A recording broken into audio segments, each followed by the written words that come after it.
જય શ્રી કૃષ્ણ મિત્રો, કેમ છો તમે બધા? આજે હું લાવી છું તમારા માટે નવી જ જાતના વટાણાના ઢોકળા, જેનું બેટર ફક્ત 2 જ મિનિટમાં આપણે તૈયાર કરી લઈશું મિક્સર જારમાં, અને તે પણ દાળ ચોખા પલાળવાની ઝંઝટ વગર. અને હજી સુધી વટાણાની સિઝન ગઈ નથી હો. અને વટાણા મોંઘા થાય તેની પહેલા આ ઢોકળા જ જરૂરથી બનાવો. અને બન્યા છે ને એકદમ જ રૂ જેવા જ પોચા અને નરમ આ ઢોકળા. રેસીપી શરૂ કરતા હજી સુધી જો તમે મારી ચેનલને સબસ્ક્રાઇબ ન કરી હોય તો જરૂરથી કરી દેજો. નોટિફિકેશન મળે તેના માટે બેલનું આઇકન જરૂરથી દબાવજો. અને આજનો વિડીયો પસંદ આવે તો તેને લાઈક કરજો, તમારા ફ્રેન્ડ્સ અને ફેમિલીમાં જરૂરથી શેર કરજો. તો આજના આ વટાણાના ઢોકળા બનાવવા માટે આપણે 1 કપ વટાણાનો ઉપયોગ કરવાનો છે. તો આજકાલ તો માર્કેટમાં એકદમ જ સરસ તાજા લીલાછમ અને એકદમ જ સસ્તા એવા વટાણા મળી રહ્યા છે. તો વટાણાને ફોલી અને 1 કપ વટાણા લીધા છે. 1 કપ વટાણાના માપથી જ આપણે બીજી બધી વસ્તુઓ માપીને લઈશું. તો આજના એકદમ જ ટેસ્ટી ઢોકળાનું બેટર તૈયાર કરવા માટે ફક્ત 2 જ મિનિટ લાગશે, અને તે પણ આપણે તૈયાર કરશું મિક્સર જારમાં. અને તેમાં આ વટાણા ઉમેરી દઈશું. સાથે જ 2 લીલા મરચાં લીધા છે. આ તીખા લીલા મરચાં છે એટલે આમાં હું 2 જ ઉમેરી રહી છું. તમે તમારી તીખાશ પ્રમાણે ઉમેરી શકો છો. 1 નાનો ટુકડો આદુનો, તેને પણ આ રીતે કટ કરીને ઉમેરી દઈશું. અને લીલી કોથમરી અહીંયા લીધી છે, તેને ધોઈ લીધી છે, કટ કરી લીધી છે. તો લગભગ 1 કપ જેટલી છે. તો લીલી કોથમરીથી ટેસ્ટ તો સરસ આવશે અને કલર પણ. હવે સૌથી પહેલાં આ બધી જ વસ્તુને આપણે પીસવાની છે, એટલે આપણે થોડુંક 2-3 ચમચી જેટલું પાણી ઉમેરી દઈશું.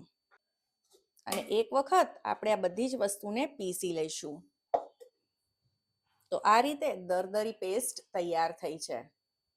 હવે આપણે આમાં ઉમેરી દઈએ 1 કપ સૂજી. તો આપણે 1 કપ વટાણા લીધેલા, તેની સામે 1 કપ સૂજી લેવાની છે. તમે આની જગ્યાએ રવો પણ લઈ શકો છો. સાથે જ 3 ચમચી બેસન છે, અથવા તો ચણાનો લોટ, જે પણ અવેલેબલ હોય તે લઈ શકો છો. બેસનથી બાઇન્ડિંગ સરસ આવશે અને ટેસ્ટ પણ. અને સાથે જ 3 ચમચી ચોખાનો લોટ છે. ચોખાનો લોટ નાખવો ઓપ્શનલ છે, હોય તો નાખી શકો છો. અને 1 કપ દહીં લીધું છે, મીડિયમ ખાટું દહીં છે. હવે પાણી અત્યારે આપણે નથી ઉમેરવું. આપણે સૌથી પહેલાં આ બધી જ વસ્તુને મિક્સરમાં ગ્રાઇન્ડ કરી લઈએ, પછી જો જરૂર લાગે તો પાણી ઉમેરીશું. હવે આપણે આને પીસી લીધું છે, તો બેટરને ચેક કરીએ. તો આ રીતે એકદમ જ ઘાટું બેટર આ બન્યું છે. તો આ રીતે સૌથી પહેલાં આપણે પીસી લઈશું, તો પછી આપણને એક્ઝેક્ટ પાણીનો અંદાજ આવશે. તો જે કપથી આપણે સૂજી, દહીં, વટાણા લીધા છે, તે કપથી જ હું લગભગ અડધા કપથી થોડુંક વધારે આમાં પાણી ઉમેરી રહી છું. અને અત્યારે જ આપણે આમાં સ્વાદ પ્રમાણે મીઠું પણ ઉમેરી દઈશું. અને હવે આ બધી વસ્તુને ફરીથી મિક્સરમાં ચલાવી લઈએ. તો હવે આપણે આને પીસી લીધું છે, તો એક મિક્સિંગ બોલમાં આ બેટરને કાઢી લઈએ. તો આ અત્યારે પરફેક્ટ કન્સિસ્ટન્સી છે, કેમ કે આને જેમ રેસ્ટ મળશે તે થોડુંક ઘાટું થશે. હવે આમ તો આ બેટરને વધારે પડતો રેસ્ટ આપવાની જરૂર નથી, કેમ કે આપણે બેટરને મિક્સરમાં જ તૈયાર કર્યું છે. તોય છતાં આપણે 5 મિનિટ આને રહેવા દઈએ, એટલે સૂજી સરસ રીતે ફૂલી જાય. અને ત્યાં સુધી આપણે થાળી તૈયાર કરી લઈએ, જેમાં આપણે ઢોકળા સ્ટીમ કરવાના છે. તેની પહેલાં સ્ટીમર કે જે વાસણમાં આપણે ઢોકળા સ્ટીમ કરવા હોય તે પણ તૈયાર કરીને ગેસ ઉપર મૂકી દઈએ. તો અહીંયા હું કઢાઈમાં તૈયાર કરી રહી છું. તેમાં આ રીતે એક સ્ટેન્ડ મૂકી દઈશું, અને સાથે જ પાણી, સાથે જ એક લીંબુનો કટકો પણ મૂકી દઈશું, એટલે આ કઢાઈમાં કોઈ પણ ડાઘ ન પડે. અને હવે આ પાણીને આપણે ગેસ ઉપર ધીમા તાપે મૂકી દઈએ. હવે જે થાળીમાં આપણે ઢોકળા તૈયાર કરવા છે તે થાળી લઈ લઈએ અને તેને ઓઇલથી ગ્રીસ કરી લઈએ. અને શું તમે હજી સુધી બટેટાના ઢોકળાની રેસીપી, મગની દાળના પ્રોટીનથી ભરેલા ઢોકળાની રેસીપી અને લગ્ન પ્રસંગે મળતા હોય તેવા ઇન્સ્ટન્ટ લાઈવ ઢોકળાની રેસીપી, આવી બધી રેસીપીસ ચેક કરી કે નહીં? તો આપણે પ્લેટ ગ્રીસ કરી લીધી છે. તો તો હવે 5 થી 7 મિનિટ થઈ ગઈ છે, તો આપણે ઢોકળાનું બેટર પણ ચેક કરી લઈએ. તો જુઓ એકદમ જ સરસ બેટર થઈ ગયું છે, પેલા કરતાં થોડુંક ઘાટું પણ થઈ ગયું છે. તો આ પરફેક્ટ કન્સિસ્ટન્સી છે. હવે અહીંયા હું આ બેટર માટે 1 પેકેટ ફ્રૂટ સોલ્ટ ઉમેરી રહી છું. આમાં ઉમેરશું લીંબુનો રસ. આના લીધે ખટાશ પણ આવશે અને તે સરસ એક્ટિવેટ પણ થશે. હવે આને મિક્સ કરી લઈએ.